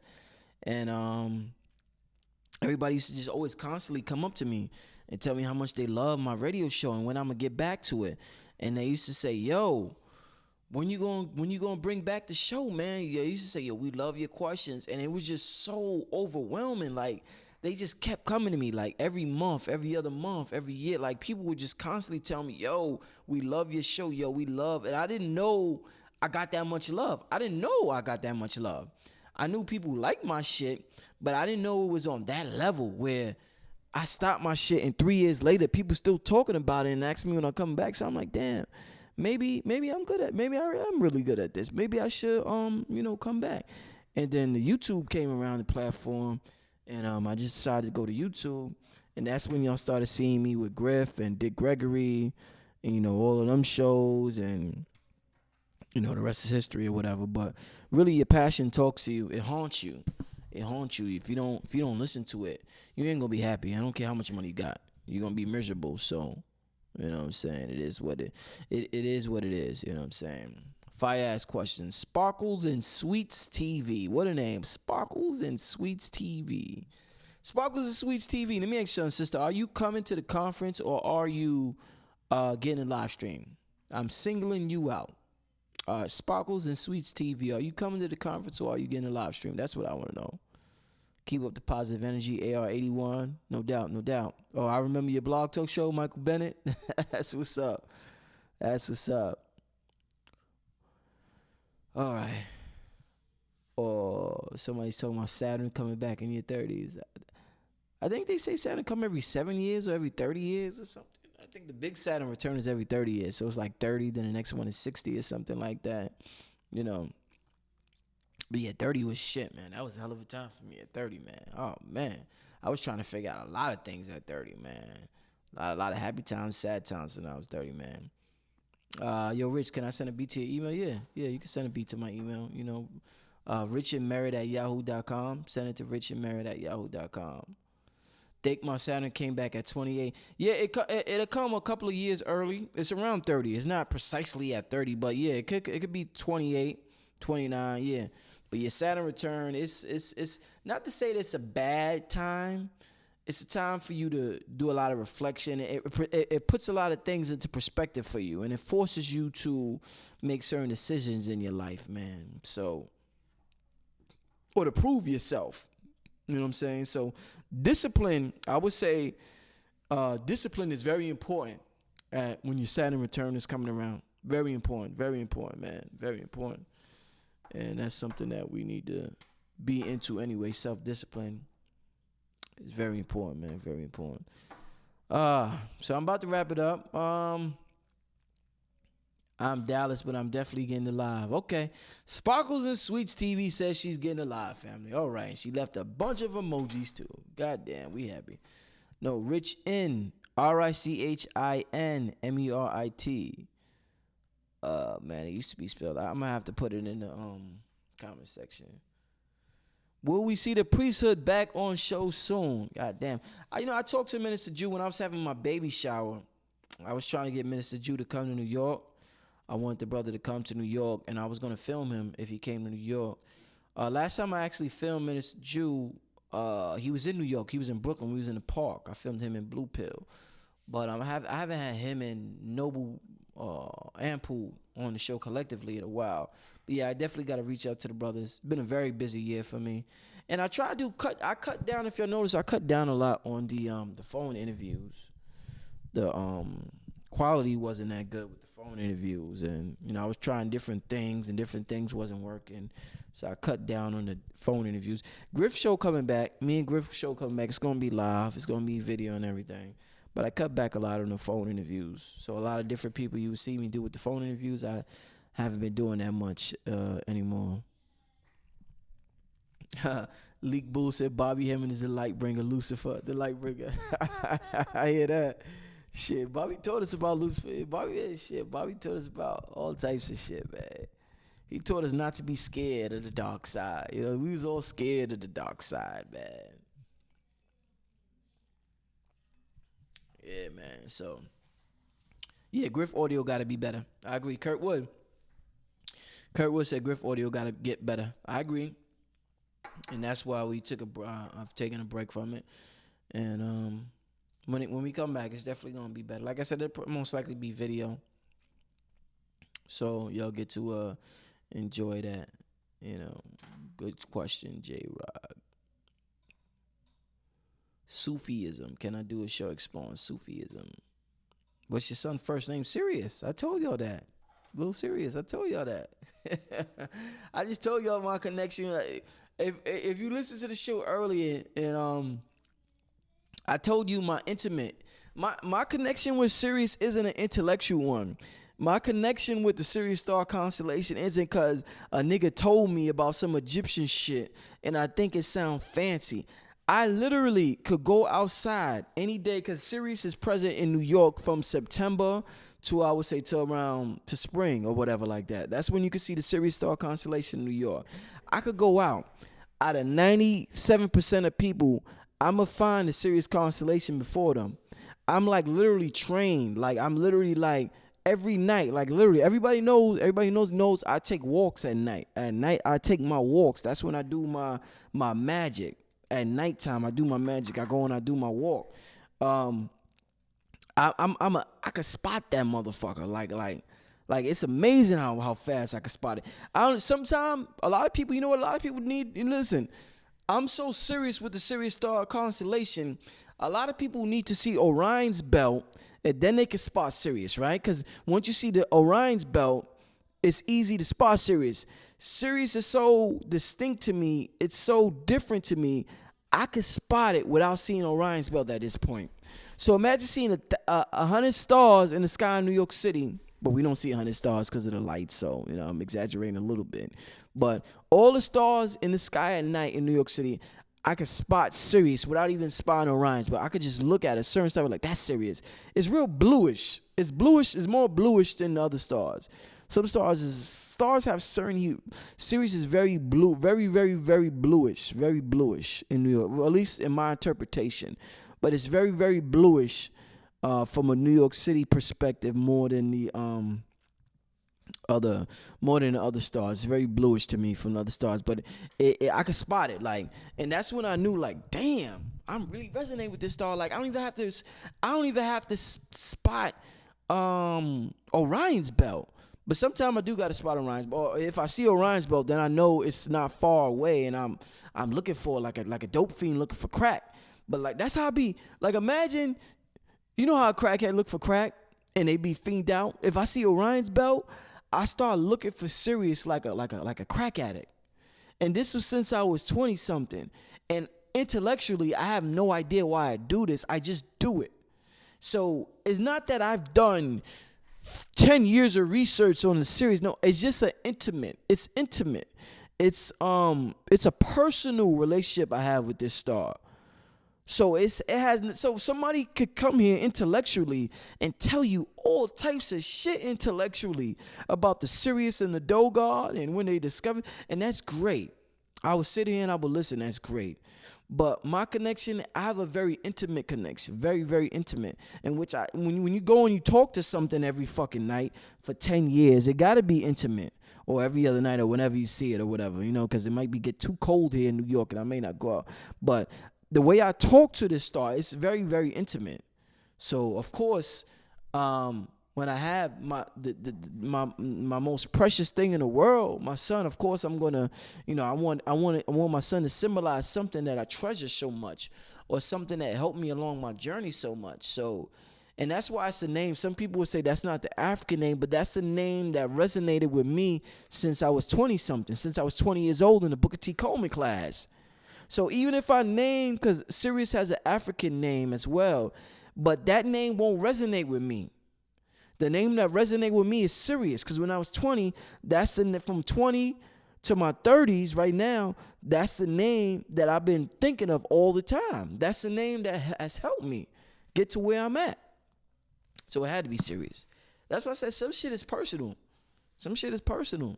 And y'all ask an expert and they tell you to do. You don't listen to experts. You listen to your higher self. Experts don't know what you know. You listen to your higher self. And sometimes your higher self will be in alignment with the experts. So don't let your ego get involved and say, I'm not never listening to experts. No, what I'm saying is you listen to your higher self first. You know what I'm saying? And your experts may be in alignment. A lot of times the astrologist is in alignment with my higher self. King Simon or what's the brother name? I forget the other brother name. But they'll be like, yo, you just do this at the right time. It's not that I purpose is I'm in alignment with who I am, and they can see that. You know what I'm saying? So it is what it is, man. So that was a long answer to the Ron Mias Patterson question about what's my son's first name. All right, 9 life path. I think I'm a 9 life path here. I think King Simon told me I'm a number 8. I was born on the 17th, so I'm a number 8. But I think my life path is number 9. Yeah, I'm a number 8, but my life path is a number 9. You know what I'm saying? Jamie Brownston, I'm at work, brother, but I'm with you. Thank you, Jamie Brown. I appreciate it. I appreciate it. Any more questions? I'm going to take a few more questions, man. Y'all in here. Sent that beat. Nappy Boy Productions, you set that beat. Spit, you'll spit, brother Rich. Alfred Fennell Jr. Alfred Fennell Jr. Are you getting a live stream, or are you coming to the event? Who else? Anybody else? Tell me know who else is coming to this event. I'm saying who else is coming to this event, man? And who else is getting a live stream? That's what I want to know. What's your email again? Let me write my email. Hold up. Let me write. I'm gonna write my email right now, family. Hold up. If you got some shit to email me, don't waste my time. You can email me in. That's my email, family. That's my email. I'm going to pull up. Nappy Boy, when you pull up, personally introduce yourself to me. Personally introduce yourself to me, Nappy Boy, when you pull up. You know what I'm saying? So I know who you are. And introduce yourself. You know what I'm saying? Live stream, I'm in Oakland. All right, Alfred, that's what's up. Alfred's live streaming. Kingdom Consciousness, live streaming. The Herbal Goddess is coming through. All right? The Galactic Humans getting that live. Moon Goddess live. Does live streaming have playback? Yes, it does. I think it has playback for 3 days, 72 hours. I think 72 hours. And the live stream, we're even better than last time with the live stream. If you're coming in person, there's enough room this time. We got like 1,000 seats, so it's going to be real comfortable. We got over 20 vendors, black vendors from across the world. I got vendors coming from Iraq. I got people coming from motherfucking Iraq with their products and services. So it's going to be shit, man. It's going to be off the hook, man. It's going to be off the hook. The Brother Sid Show said I will be in the building. All right, live stream from Las Vegas. All right. Live stream from RVA. What's RVA? Lati Dodi. What's RVA? When are you doing a healing retreat in Cali? I never did a healing retreat in Cali. I think Blue Pill does that. I think Blue Pill, you gotta ask Blue Pill about that. Family Guy said he got some heat. He's gonna send me. All right, Family Guy, I'm waiting. Wanna hear that heat? Any more questions, family? Is Bobby gonna be? No, Bobby's not gonna be there. I don't want to mislead people, and people think Bobby is not gonna be there. No, I'm giving Bobby his respect and his praise that he deserves. He inspired me to be a part of this metaphysical movement, and he was one of the brothers that believed in me and told me special things about myself where nobody told me. Way before I was Brother Rich. Let me tell you something. This how you know somebody. Way before I was Brother Rich, before I was anybody, when I was just some young nigga in the background, Bobby told me who I would be. Bobby told me about things I would do way back in the day. So whatever he was tapped into some shit. You know what I'm saying? Bobby told me way back in the day things I would do. So I'm just showing respect to somebody who inspired me. You know what I'm saying? I would love to talk to his wife again. If she's listening, I would love to send a donation. I know they definitely love their privacy at this time, and I would definitely respect that. Like I said, I talked to him about 2 years ago, both of them about 2 years ago, and that was the last time. But I'm always open to sending donations. Bobby knows that. Linda knows that. You know what I'm saying? So I will always send a donation or whatever to Bobby to show support. But yeah, I'm just showing respect to Bobby. I haven't talked to Bobby in about 2 years. I heard he's doing great. I haven't talked to him about 2 years. I'm showing respect, love, and admiration to the brother for inspiring me to even put together this conference. I know he would be proud of me with this documentary I'm coming out with next year. You know what I'm saying? It's one of the brothers that stood out the most when it comes to this metaphysical movement. You know what I'm saying? May that brother's soul be blessed in heaven and earth and everywhere that soul goes, whether he go to Mars, whether he go to another galaxy, wherever he go. May his soul have peace and prosperity. That brother did his thing on this planet, and he helped souls like me, and I know I'm a motherfucker. And like I tell you, I'm gonna start talking a little more shit. I heard Tekashi talk shit, and I'm like, damn, man, we gotta stop being so scared to talk confident about ourselves. I'm here the way Tekashi 6ix9ine talk, and I'm like, shit, man, that's what we believe in, this law of attraction shit. We gotta speak it into existence. We gotta speak this shit into existence. I'm a bad motherfucker, y'all. Brother Rich is a bad motherfucker, y'all. Shit. I'm speaking into existence. Shit, man. Shit, he's a God. We all gods, you know. Some of us tap into it more than others and pull from the infinite more than others, but we all gods, you know. Facts, brother. We need you down here in Oklahoma. Yeah. I'm not really the traveling type. Red and Blue, they do more of the traveling. They travel with the shifters. Shout out the shifters. So if you're in an area when you want us to come out, you holler at Red and Blue Pill, and they'll get their crew. They'll round up the shifters, you know, and they do what they do. You know what I'm saying? We all good at something. We all specialize in something. We all got different purposes. And I got a whole crew for y'all if y'all need a crew to come out and see y'all. You know what I'm saying? I know people, you know, we connected. We connected. I know people that'll come out there and teach the people. You know what I'm saying? But right now I'm here in New York with my family, with my magnificent son I just had. I'm about to go upstairs and see if he's asleep, man. Goddamn, I love my son, yo. Did I tell you I love my son? Goddamn, I love my son, man. I love that little dude, man. Love that little dude so much. My goal, you know how they say people write things on Instagram or on Twitter, and they'll be like, and years later, it come into fruition, and they be like, look what I wrote in 2005. It came into fruition. The law of attraction is real. You know what I want to tell y'all? Maybe one of y'all might hear it years from now. My main goals in life right now, what I want to do, I want to be the best father I could be to my son. The greatest father, the greatest. I want to dominate the Billboard charts with my music. That's a goal of mine. I want to dominate the bill. So y'all could, when it happens, y'all could be like, yo, what's today's date? November 18th, Sunday is recorded. Brother Rich said that shit at 2 in the morning. It's 2 in the morning right now, 2. So I don't know. King Simon could tell me some shit about a number 2, but it's 2 in the morning. But I want to dominate the Billboard charts with my music, be the greatest father I could be, and I want to take my interviews to the next level, whatever that means. You know what I'm saying? I want to interview all types of people. I want to interview Minister Louis Farrakhan. That's what I want. I want to interview the Honorable Minister Louis Farrakhan. God damn, I've been talking to him. That's why I want to interview the Honorable Minister Louis Farrakhan. That's my interview. If I interview him, y'all, I promise that's going to be my best interview ever. I'm going to put everything into that interview. I'm going to prepare I'm going to prepare for that interview like Mayweather prepares for a fight.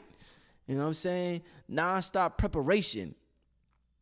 Yeah, we need our own Billboard charts. Yeah, we do.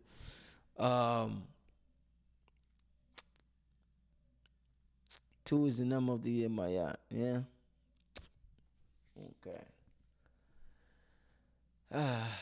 Congratulations, Brother Rich, to you and your queen from LA. Thank you, the beautiful Lady G. I've been in a relationship for 13, and this is another thing. I'm telling you, man, I appreciate that, Brother Bobby. Brother Bobby, one thing he did, I've been in a relationship for 13 years, y'all. 13 years. I'm not in my 40s. I'm in my mid 30s. I've been in a relationship for 30, so that's a lot. That's a lot, for 13 years to be from shit since my 20s to 30s. Like shit, that's a lot, man. Everybody know how important their 20s is and how much they moving and shaking in their 20s. I've been in a relationship, faithful relationship since my 20s, man. So it took a lot of sacrifice, and the payoff is absolutely magnificent. You know what I'm saying? You know how you work out and the payoff is good from you eating that burger? Cheating on your wife is like eating that burger. Fucking around or doing it's it's relative. Let me not say that, because what's good for one person may not be good for me. But I don't want I'd rather go to the gym and work out and get my weight up. You know what I'm saying? And I'm using that as an analogy to say that I love this relationship shit that I got with my wife. You know what I'm saying? Like I said, we go through our shit. Not to say that everything's perfect. I love his fucking infinite soulmate shit. Like 50 said, Puff had for Kim Porter, soulmate level type shit. You know what I'm saying? And regardless of whatever, we 13, and shit. That love shit is real. We got for each other, and that seed we bore in this world shows it, man. Like my son is magnificent, man. Magnificent result of the love we have. It's a love child. Son is a love child. So I definitely appreciate my son. You know what I'm saying? League Bull, what lesson that you can say that Bobby taught you that we can walk away with esoterically? You don't worship the gods, you become the gods. We worship the gods. We worship, even if it's not Jesus, we worship Osiris. We find any motherfucking thing to worship. You name it. We start worshiping one system and we go to another system to worship. It don't matter what system you go to, you don't worship. You respect and you respect the gods, you know what I'm saying, the different systems, but you become them. You know what I'm saying? You already are them, but you have to tap into them, tap into that frequency, you know what I'm saying? So it is what it is. You don't worship the gods, you become them. That's the short answer. What do you think of praying to ancestors, Brother Rich? Very important to have our connection with our ancestors. I remember my mother passed away. I would talk to her every single day, every day. Every day I will write her on my iPhone. iPhone got something called Notes, and probably for like 7 years after she passed away, every year I wrote a note to her every single day, talking to her every day on a note. I had an hour train ride, and during that hour train ride, I would talk to her every single day. And I don't ride the train that much anymore, because I don't work where I used to work. But communication with your ancestors is very important, man. Very important. You should be in Hidden Colors or in a Jason Black doc. Well, shout out to Tariq, and I don't know much about Jason Black. I know people. I've heard a little bit about his documentary. I think it's called Race War. I believe that's the name of it. And shout out to them brothers for putting in the work. And we all put in work on different levels. I interviewed Tariq Nasheed one time when he was in New York, and it was an amazing interview. People loved it a lot. And it was cool, brother. I just emailed the brother out the blue, and I'm like, yo, I heard you come to New York. I want to interview him. He was like, cool, where at? And I told him where at. You just showed up at that time.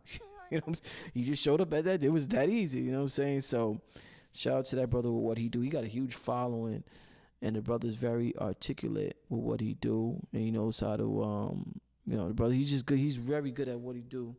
So shout out to that brother. I watched his program, you know what I'm saying, and show support. I learned a lot. I watch people that are successful or that I want to emulate, and that's a brother who is success, and I want to emulate that success. So shout out to that brother right there.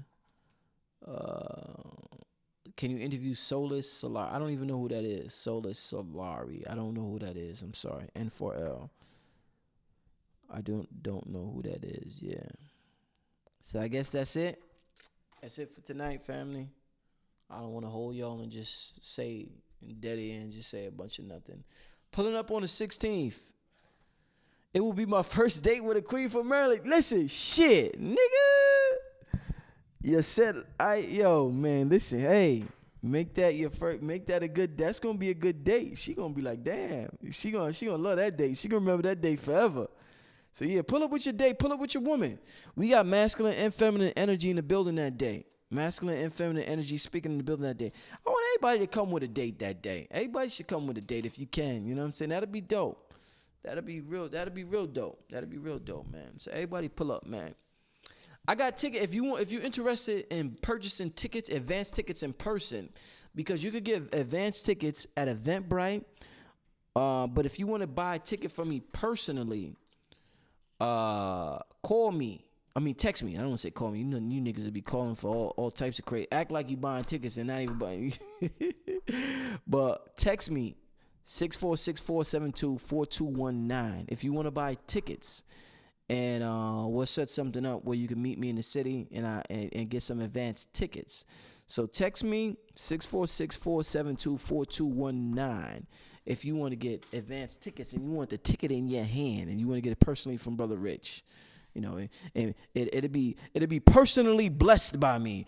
So that's what I'm gonna say. If you want your personally blessed ticket from Brother Rich, text me at 646-472-4219, and I'll give you your personally blessed advanced ticket.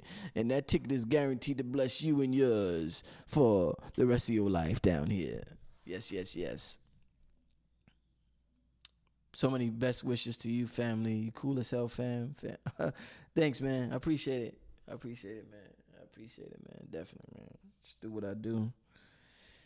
I love what I do, man. Definitely love what I do. You know, definitely love what I do. One of the keys to being successful is not caring what people think. You know, you could get so much criticism in the black community for being in it's a metaphysics or talking about aliens or, you know, shit like that. You know, you get a lot of criticism for that. But you got to not care what people think about you. You know what I'm saying? That's the key to being successful in life, not caring what people think about you.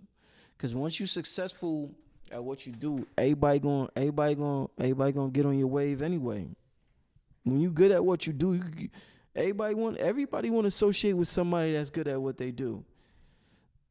Somebody who's good at what they do is very magnetic to everybody. Even if you're not into something, once you see somebody that's good at what they do, it makes you interested in that person. So just be good at what you do and you're going to magnetize. Don't worry about being alone. Once you show them how good you are at what you do, you ain't going to be alone no more. Latasha Moore, thanks for the donation. I appreciate it, Latasha. I appreciate it, Latasha. Yeah, appreciate it. All right. So I'm getting ready to wrap it up, close it out. Make sure, family, you are full of joy, my brother. Thanks for your yeah, it is. Yo, man, there's a reason why I'm full of joy, man. I'm trying to tell y'all, man. Shit.